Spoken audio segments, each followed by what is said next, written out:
This is English shorthand dictation number 20. Be ready. 5 seconds. Start. Thus, as per the judgment of the Honorable Supreme Court in Sarla Verma and others versus Delhi Transport Corporation and another reported in within bracket 2009 6 SCC 1 to 1, only 1/4 amount is liable to be deducted from the total income of the deceased towards personal expenses. Stop. It is then submitted that the learned tribunal, while assessing the compensation, had arbitrarily refused to add any amount in the income of the deceased towards future prospect. Stop. It is submitted that admittedly at the time of accident the deceased was working as animal medical officer under the state government. Stop. The tribunal assessed the age of the deceased as 48 years. Stop. Thus, in view of the judgment of the Honorable Supreme Court in Sarla Verma within bracket Supra, it is imperative for the tribunal to make addition of 30% in the income of the deceased because the deceased was in the age group of 40 to 50 years. Stop. It is further submitted that the learned tribunal had wrongly deducted rupees 16,420 from the income of the deceased which the claimant number 1 is getting from the state government towards family pension. Stop.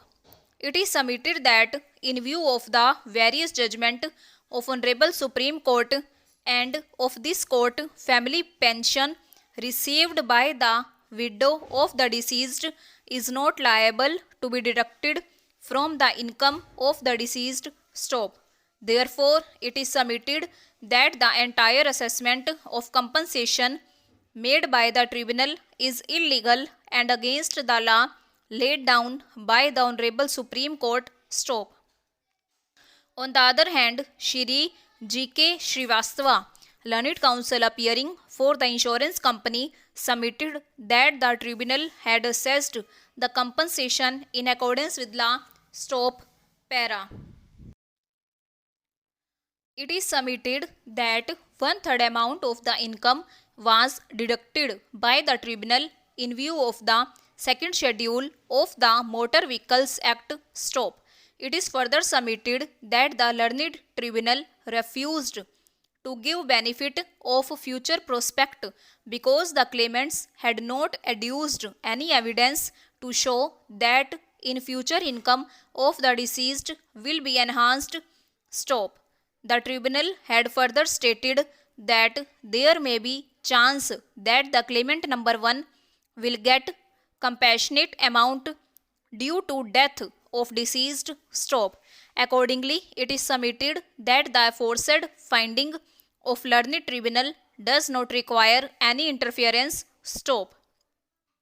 It is settled principle of law that the evidence of interested or related witnesses should be considered with caution and until and unless it is found to be trustworthy, the conviction of accused on the basis of evidence of related or interested witness is not justified. Stop. In view of the discussions made above and considering the unnatural conduct of PW1 and PW2, I am of the considered view that they are not proved to be eyewitnesses of the incident of enticing away victim by accused oblique appellant in presence of co-accused persons or otherwise, and their testimony is neither reliable nor trustworthy. Stop. In the present case, the only eyewitnesses of the incident, PW1 and PW2, are admittedly closely related witnesses, and their conduct has been found unnatural in not disclosing and not helping the first informant. Stop. Over.